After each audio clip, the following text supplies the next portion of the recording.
천안함 5주기를 맞은 정치권은 안보를 화두로 날선 신경전을 벌였습니다. 공무원 연금 개혁은 막판 타협안 도출을 시도하고 있는데 쉽지는 않아 보입니다. 정치부 정영훈 기자와 함께 이야기 나눠보겠습니다. 정 기자, 누가 원조 안보 정당이냐를 놓고 팽팽한 기싸움이 이어졌다고요?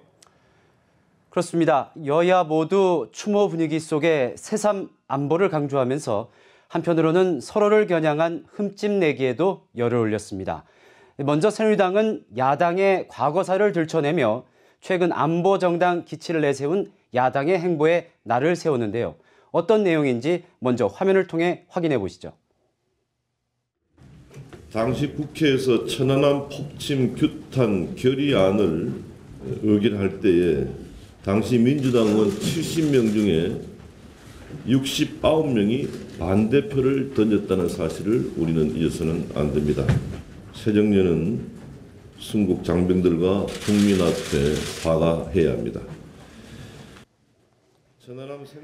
김 대표는 당시 천안함 폭침 규탄 결의안에 반대했던 옛 민주당 의원 가운데 30명이 새정치연합에 그대로 남아있다면서 사과부터 하는 게 도리라고 말한 것인데요. 이 새누리당은 새정치연합 문재인 대표가 천안함 폭침을 북한의 소행이다라고 말한 것을 두고도 사실을 인정하는데 5년이나 걸렸다. 만시지탄이라는 말도 나왔습니다. 새누리당은 그동안 야당에 의해 천안함 음모론이 확대 재생산됐다면서 갑자기 옷을 갈아입는다고 다 안보정당이 되는 건 아니다. 이렇게 힐난하기도 했습니다. 야당이 북한의 소행을 인정하지 않는 5년 동안 대한민국엔 무수히 많은 유언비어들이 난무했습니다. 새정치민주연합이 갑자기 안보정당으로 옷을 갈아입었습니다. 급히 입느라 좀 어설퍼 보입니다. 새정치연합은 안보정당을 자임하면서 방어막을 쳤는데요. 김무성 대표의 최근 북핵 인정 발언과 이딴 방산비리를 언급하면서 정부 여당의 안보에 무능하다고 비판했습니다. 먼저 들어보시죠. 새누리당은 청와대와 정부의 부인에도 불구하고 사드 문제를 제기해서 물의를 빚고 있습니다. 또한 북한의 핵 보유 인정 발언까지 나오기도 했습니다. 이런 정부의 국가 안보를 맡겨도 되는 것인지 묻지 않을 수 없습니다. 새정치연합은 새누리당이 천안함 폭침을 정치적으로 이용하고 있다며 비판의 날을 세웠습니다.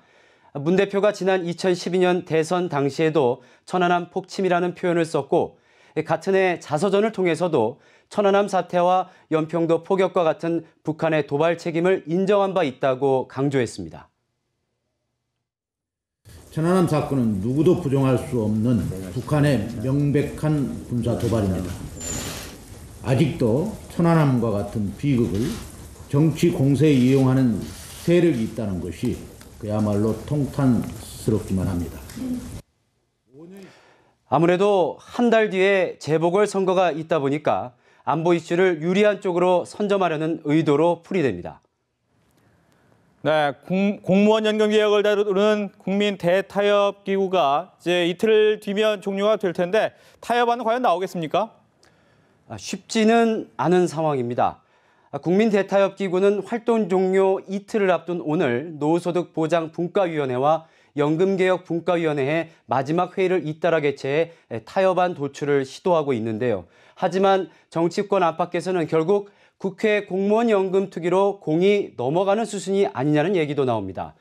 어제 구체적인 수치를 내놓지 않아서 여당으로부터 이게 수학 공식이냐 이런 비판을 들었던 새정치연합의 안이 사실상 확정됐습니다. 당 관계자에 따르면 연금 기여율은 현행보다 2%포인트 인상한 9%로 하고 지급률은 현행보다 0.2%포인트 감소한 1.7%입니다. 국민 대타협기구 활동 종료를 이틀 남기고 정부안과 여야의 안이 모두 공개되면서 막판 극적 조율이 이루어질지 관심이 쏠립니다.